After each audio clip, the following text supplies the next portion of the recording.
안녕하십니까, 박사입니다. 최근 중국 정치의 향방에 대해 관심들이 많습니다.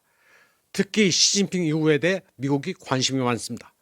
얼마 전 미국의 싱크탱크 허드슨 연구소는 마일스 위와 고든 창의 입을 빌어 중국 공산당이 붕괴하니 거기에 대비해야 한다는 망상을 써갈겼는데 그것은 무시해도 됩니다. 걔네들은 최근 30년 동안 중국에 가본 적도 없습니다.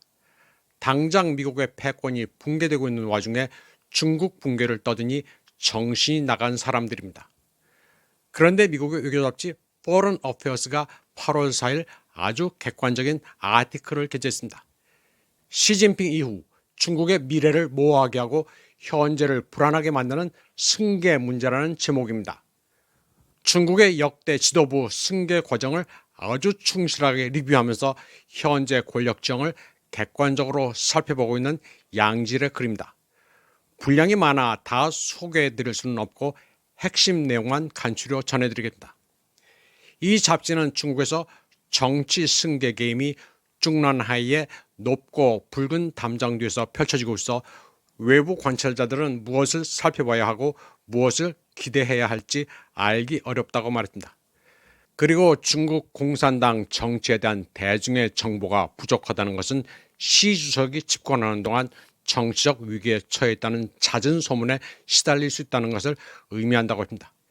예를 들어 올여름 시 주석이 전임자 후진타오와 짱여우샤 군사의 부수석에 밀려 권력에서 밀려날 위기에 있다는 소문이 돌았다고 시작했습니다. 그러나 이 기사의 저자는 시 주석의 정치적 몰락에 대한 이러한 소문은 대개 무시해도 될 정도라고 잘라 말했습니다. 중국 최고 지도자가 권력에서 물러날 확률이 0%는 아니지만 극히 낮다고 했습니다. 이 잡지는 시 주석의 건강이 양호하다면 최소 한 임기는 더 지낼 가능성이 높으며 이는 2032년이나 그 이후까지 집권하게 됨을 의미한다고 했습니다. 그리고 후계자는 시 주석 혼자 결정할 가능성이 높다고 했습니다. 그리고 이전에는 은퇴한 지도자들이 후계 과정에서 중요한 역할을 해왔지만 이번에는 당의 원로들이 후계 과정에 참여하지 않을 가능성이 있다고 분석했습니다. 82세인 후진타오 전 주석은 건강이 좋지 않은 것으로 알려졌다고 전했습니다. 그리고 2022년 당 대회의 모습을 드러내지만 굴욕적으로 끌려나가는 등 혼란스러워하는 모습을 보였다고 시작했습니다. 또 다른 생존한 당 원로들 역시 개입할 가능성이 낮다고 진단했습니다.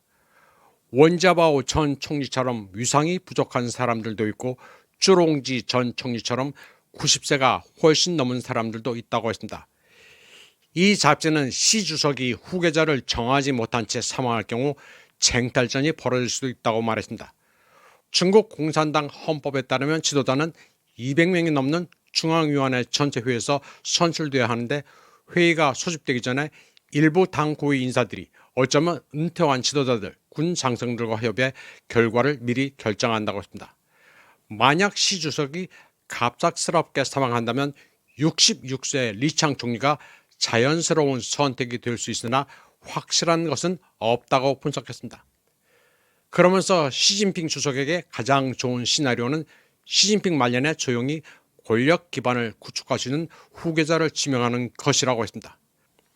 천안문 사태 이후 덩샤오핑은 1989년 장저민에게 군사위 주석과 당 주석이라는 공식 직책을 넘겨줬다고 했습니다. 그러나 당시 덩샤오핑은 고령이었지만 여전히 활력이 넘쳤고 막 권력을 물려받은 장저민은 베이징과 엘리트 정치계 모두에서 신참이었다고 말했습니다.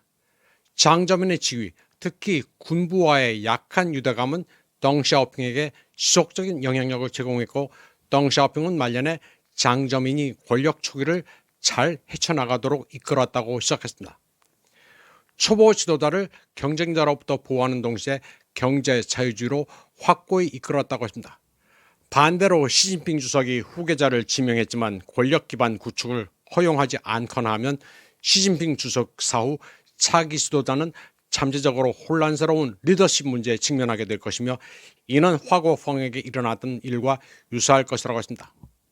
포런 어페어스 저자들은 그러면서 시진핑의 후임자는 50대 후반이나 60대 초반에 최고위직을 맡을 준비가 돼 있어야 한다고 말했습니다.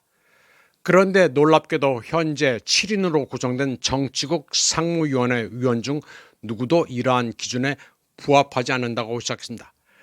리창은 2027년에 60대 후반, 2032년에는 70대가 될 것으로 예상되는데 그러면 훨씬 나이가 많다고 분석했습니다. 차이치는 최고위직으로 가는 디딤돌인 당 서기처 서기장이라는 핵심 직책을 맡고 있지만 시진핑 주석보다 불과 몇 살 어립니다. 띵 슈에샹은 2027년에 65세가 돼 나름 유력한 후보지만 성이나 시를 다스린 경험이 없습니다. 또 나머지 3명 리씨, 왕후닝, 짜올러지 역시 나이가 너무 많아 유력한 후보가 아니라고 분석했습니다. Foreign Affairs 저자들은 외부 세계가 2027년으로 예정된 차기 당대회에서 잠재적 후계자에 대해 알게 될 가능성이 가장 높다고 말했습니다.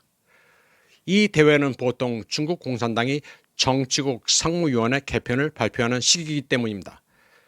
그리고 시진핑 주석이 2032년 정권 이양을 염두에 두고 후계자를 선정한다면 기존보다 나이가 많은 후계자를 지명하거나 전형적 혈통이 부족한 의외의 다크호스를 선택해야 할 것이라고 전망했습니다. 그런데 나이가 많은 후계자는 시진핑 주석의 비전을 오랫동안 이어갈 수 없다는 것을 의미하며 이는 국가의 더 큰 불확실성을 초래할 수 있다고 했습니다. 시진핑 주석은 소련이 정권 마지막 10년 동안 겪었던 문제를 피하고 싶어 할 것이라고 예측했습니다. 그러면서 1982년 소련 지도자 레오니드 브레즈니예프가 사망한 후 그의 두 후계자는 모두 1년밖에 재임하지 못했다고 시작했습니다. 그 결과 정권 붕괴를 주도했던 미하일 고르바초프가 권력을 장악했다면서 중국이 같은 운명을 겪지 않기를 바란다고 저자들은 충고했습니다. Foreign Affairs의 이 기사는 너무 쉽게 중국 정치를 넘겨짚지 말라고 충고하고 있습니다. 국제정치에서 상대방을 잘 알려면 그 입장에 대해서 생각해 보는 것인데 이 기사는 시진핑이 고민하고 있을 만한 점들을 아주 잘 분석하고 있습니다. 이번 방송은 여기까지 하겠습니다. 시청해주신 여러분 감사합니다.